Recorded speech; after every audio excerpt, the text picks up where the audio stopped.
So can you just ask the question one more time? Yeah, what is making you guys do this? What's the So, so my goal. Well, this is our brand. It's called the Revolartistry. It's basically a revolution of artists, and we're seeking to create as much content as we can by October 2023. So it's kind of going to be. This is going to be uploaded sometime in late September, Okay. but from October 2022 around that point to October 2023 is basically we're trying to amass 100K subscribers on any platform or all platforms together. Okay. And from there on, we just want to create more content, produce more content, but we want it to be very ethical. We want it to be very wholehearted, things of that nature. Yeah. Yeah. Okay. So what's driving that? What's driving the whole? Because it sounds like you're trying to do something good, right? Yeah, definitely. Overall, wanting to socialize with more people, definitely get out here and get different people's opinions on different topics. And overall, just have fun while doing it. You know what I mean? That's like the main thing that really corresponds with why I'm doing this, why we are doing this as a whole, even though these are my friends that help me out. But it's just part of the process. Awesome. So how's it going? What's the best story you've gotten so far? The best one we got, as far as views go, it was this man from Guyana, and he was talking about how he attributes success, how he feels like he can improve himself as a person, what he feels his strengths and weaknesses are, and that's also up on our channel.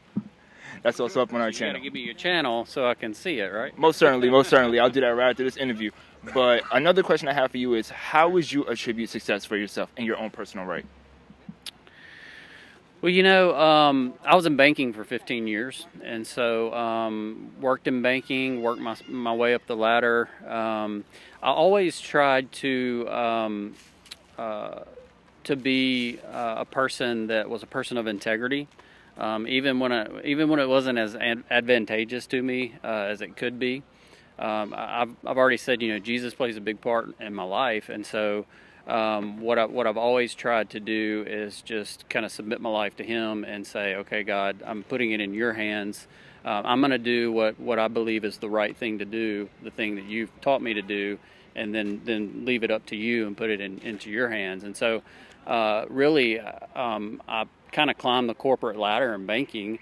Because people saw me as somebody they could depend on, somebody that was a person of integrity, that even might say some hard things sometimes, but because it was the right thing to say, they knew that I was going to say, give them the truth. And so I climbed the corporate ladder, and I just felt like God was calling me to something different at some point.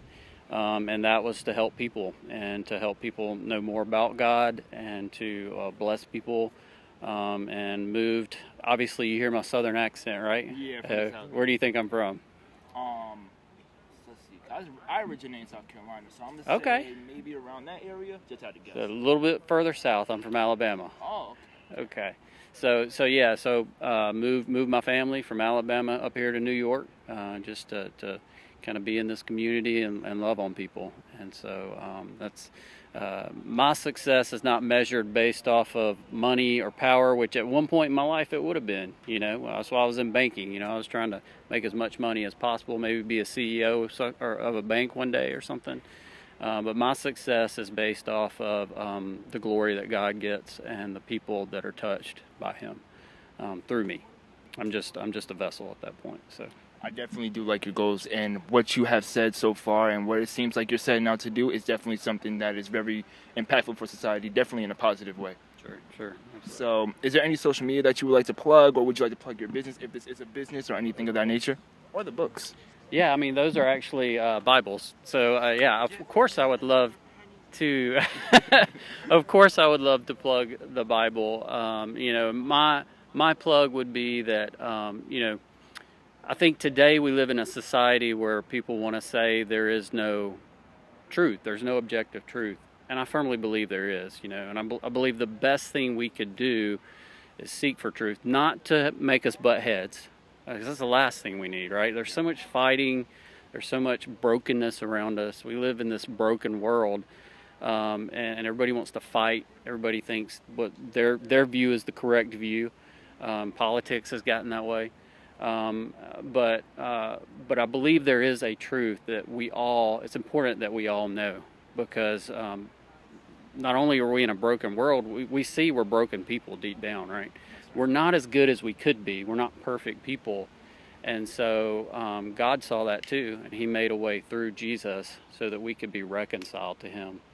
And I want everybody to know that, because I want everybody to know God and to have that opportunity to be with Him forever. And so if I'm going to plug anything, that's what I'm going to plug. I've got other things I could, but that's the most important thing, I think, for people to know. And so That's wonderful, and I feel like I can relate to that when it comes to striving for better things for yourself and as just a whole for society. So definitely, I appreciate you for this interview. You're gonna get another penny, but I appreciate you for this interview. And what's your name? If anybody wants to reach out to me, my Twitter is, but yeah, people are welcome to reach out to me. It's at Daniel Owen NYC, DANIELOWEN NYC. That's my Twitter. So yeah, look me up if you have any questions. Thank you very much. You've been great. Hey man, God bless you guys. God bless. Appreciate what you guys are doing too. Thank you.